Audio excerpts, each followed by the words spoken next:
That's right, baby. We making a list. Let's go. Me the demons call when they do what they do, and now I feel like taking off, find a place with a view. The pain is never gonna stop if it's controlling you. I know that time can heal it all, I just gotta get through, I just gotta get through. Hey guys, welcome to another video. Today we're going to be doing a list video, our very first list video, ranking the top 5 games that I've played this year. Not all the games on this list are from 2022, some of them came last year and I only picked them up this year. I will promise I will stop saying the word year eventually. Obviously with all list videos, this is entirely on me and my own personal opinion.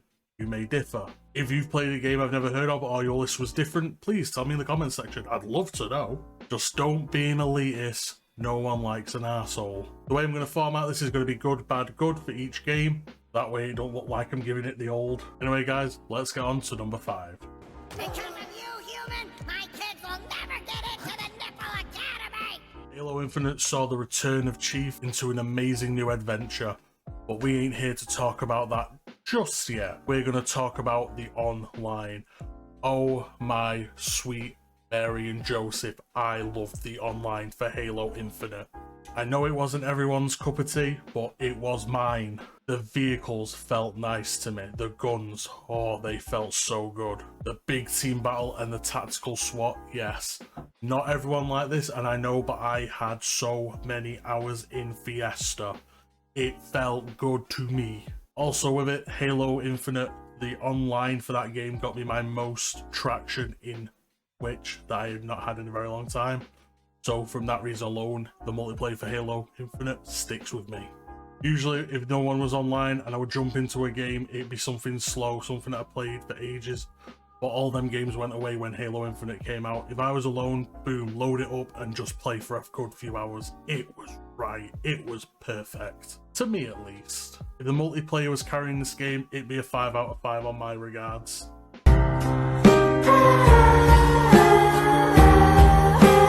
Unfortunately, it didn't get carried by just the online.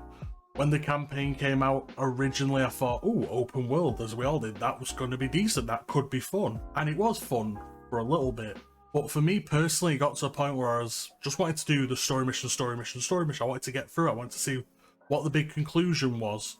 But I had to go all over the map, finding these little things, doing all these little missions so I could have a better sniper so I could do it later. Obviously for big adventure games that's fine, that's part of the point, but for Halo it was such a drastic turn that it didn't need. We would have been okay with just the story if it was just mission, as all Halos have done in the past, and it worked. They sold. Obviously I'm not saying it was game breaking, I still put my time in the campaign, completed it, had a blast, but the point I'm trying to make is that the open world slowed it down for me where it didn't need to. A story can just be a story without a grand adventure. But that's just my own personal opinion. But let's talk about something positive again. And to end this part of the Halo, it has to be this. Like many of my friends like myself, it got a sense of nostalgia with Halo Infinite. It felt like loading up Halo 3. It felt like loading up Halo 4. It felt like loading up Halo Reach. I'm just naming titles, but they all had a feeling of it. This is Halo and this is fun, and I got that from Infinite. Not a lot of people did, and I understand that, but I did. It was fun. You were the chief in the campaign. It was great. You were a Spartan in the online. Perfect.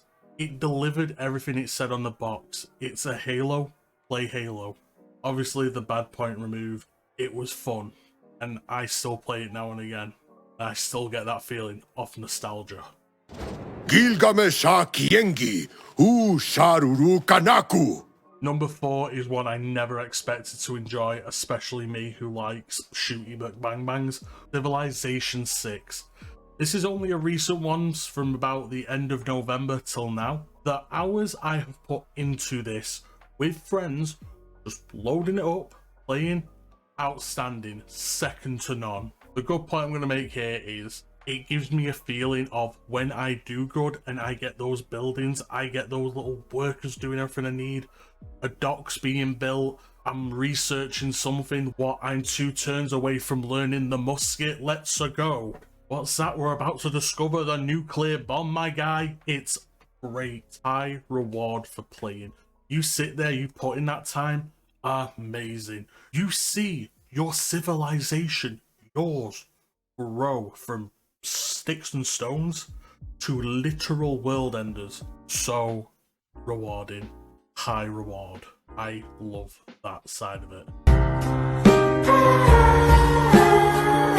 Now, my bad point for Civilization 6 may not be a factor to more experienced players, but to me, Civilization 6 being my first one in the series, this was an issue for me, and I know it's me alone. But oh my days, the barbarians would not leave me alone. I'm just there, chilling, trying to build, whatever, a grain field, trying to build a little farm, get the civilization going. And next thing you know, Barbarian Barret and his 5 horsemen come over and absolutely annihilate me. They're pegging me to death. And all I hear from my friends across the map is, just kill him, it's fine. I can't build quick enough, my guy. They ate the children. It's just me, I know, but the barbarians on some of the games were so goddamn aggressive and I could not get a start. By the time I had dealt with it, it was 100 turns in. Yes, I am that bad. My friends had already discovered most of what they needed to do to get either the religion or the score or the science going, and I'm just there, building me wheel. The final good point of Civ, it is easily one of the most relaxing games I have ever played, ignoring the barbarians. It is easily so much fun to just sit down, get the boys on a Discord call, load up a map. For some reason you've spawned as Gonda. Don't matter who you spawned as. It's a good time. You'll just sit there. What's that, boys? We've got 4 hours, then we're all up for work in the morning. It's fine. Load up Civ. We'll waste that time together. And you'll have a good time just shooting the shit while building. Don't know what more I could say about Civ 6 apart from buy it. I never expected to like a game like that. But I have put hours into it and I have enjoyed every minute of it. I know I said 2 good points, but there's so many. I can't describe it. You need to experience it yourself. Please go get yourself a copy of Civ 6. Oh, worse than my mom's Brussels sprouts. Number 3 on the list was a game that also took me by surprise, considering every other one in the genre beat my ass into submission, and that's survival games, and we talking about Grounded, boy, baby, let's go. The good point I want to make about Grounded is this. I'm never going to say I'm a great gamer, but Grounded gave me the opportunity to survive in the world. It didn't throw the hardest enemies at me. If I wanted a hard enemy, I went and found them. Yeah, it gave me occasional attacks that I had to deal with, but during that time, I felt fine. What's that? The difficulty's too high? It gave you the difficulty counter. That fun we got with Minecraft where it's like, this is hard, but I can make it easy. I got that with Grounded. It was kind to the player. Obviously, some areas would have been harder, like the sand pit, but once you knew what you were doing, it was fine. You learn how to make that game easy to yourself, because the game presented itself as, here, we'll make it easy for you. Not every game needs to be hard. Grounded knew that. If you wanted hard, you could make it hard. If you wanted easy, you could make it easy. That game is so kind to its players, and I love it.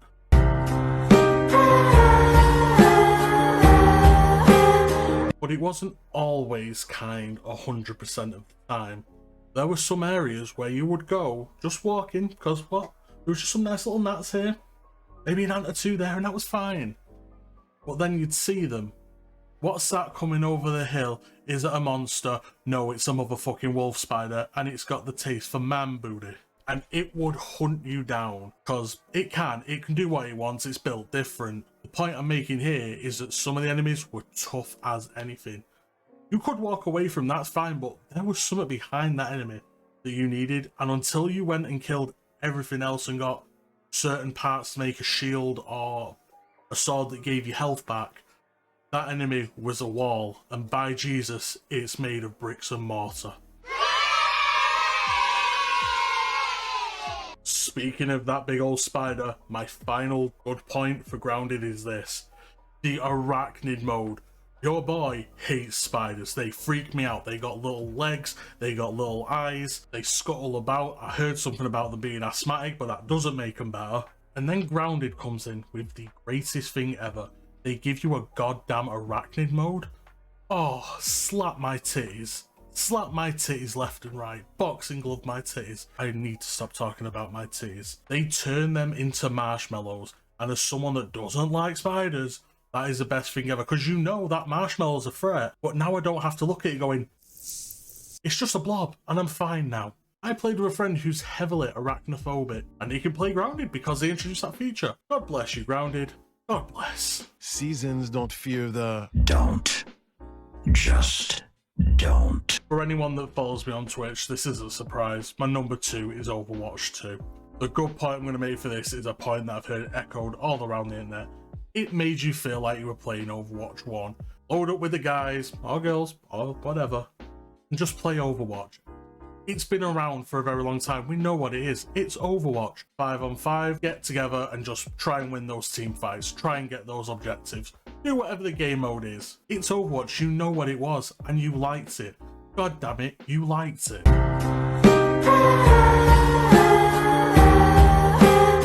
Well, that's where my good point becomes a bad point. That's where it ends.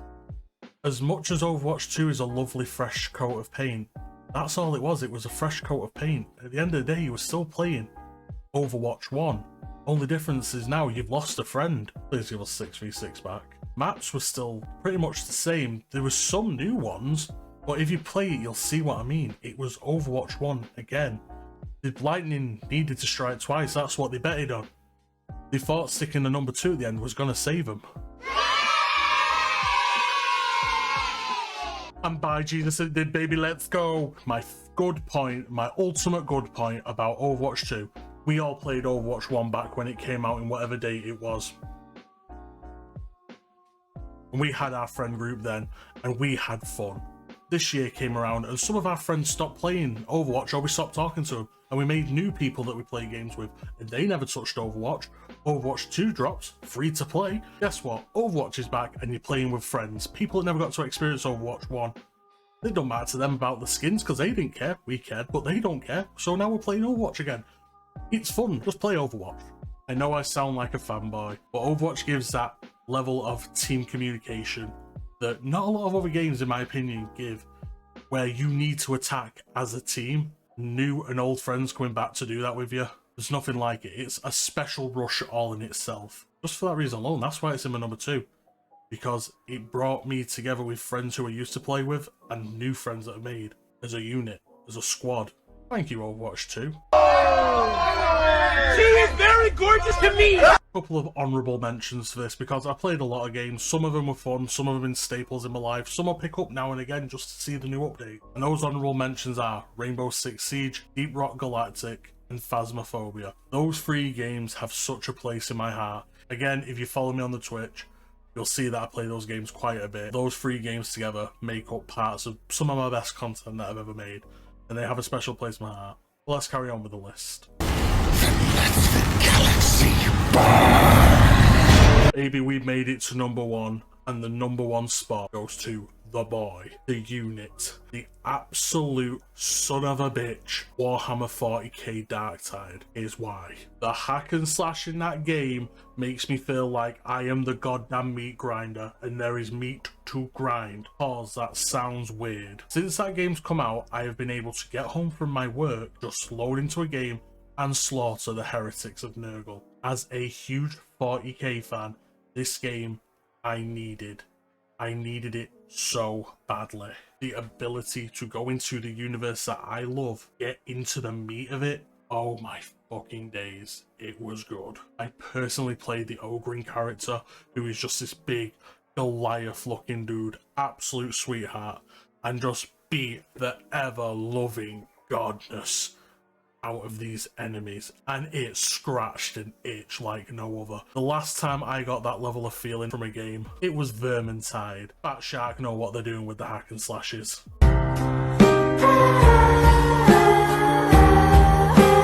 The bad issue I'm about to give you with this game is the only issue I've found, and that is the lack of certain content.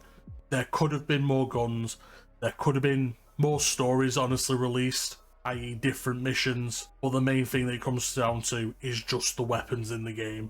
Maybe different ultimate abilities, but that's just me personally. But aside from them issues, there's not a lot of them really. It's good, it's fun, I had fun. I'm going to give you the final reason why this game is amazing, as I wrote it on a list. Holy shit, we got a decent 40k game that's not an army sim. Holy shit, we got a 40k game that isn't just an army sim. I understand that the tabletop version of 40k, you are controlling little miniature soldiers doing everything on a big battlefield, and there is a place for that in virtual gaming. The Total War games and the Dawn of War games, brilliant games. Not for me though, not me personally, not my cup of tea. I like to be third person, first person games, absolutely kicking the ever loving heretic out of a heretic. The last time I enjoyed a really good 40k game, I was playing Space Hulk. But this game managed to drag me back into the world of 40k in a format that I enjoy and have a blast with it. Just absolutely get my dirty teeth into that meat. Yum. If you made it this far in the video, I thank you for sticking around for my ramblings. This again was my first attempt at a list tier style video, and it is a new concept for me to be doing. I've only just gotten more natural on the camera for recordings. Editing this, I hate. But yeah, if you have a different opinion, a different game in your #1 spot of 2022, or a game you recently revisited and found yourself playing again in this year, please tell me in the comments. Tell me what you thought, tell me what you think. If you have an opinion on one of the games that I mentioned, speak up, discuss. It's what it's there for. Anyway guys, thanks for stopping around. We will catch you in the next one. Keep an eye on my shorts, by the way, I'm pretty active there now. I can hear the demons call when they do what they do.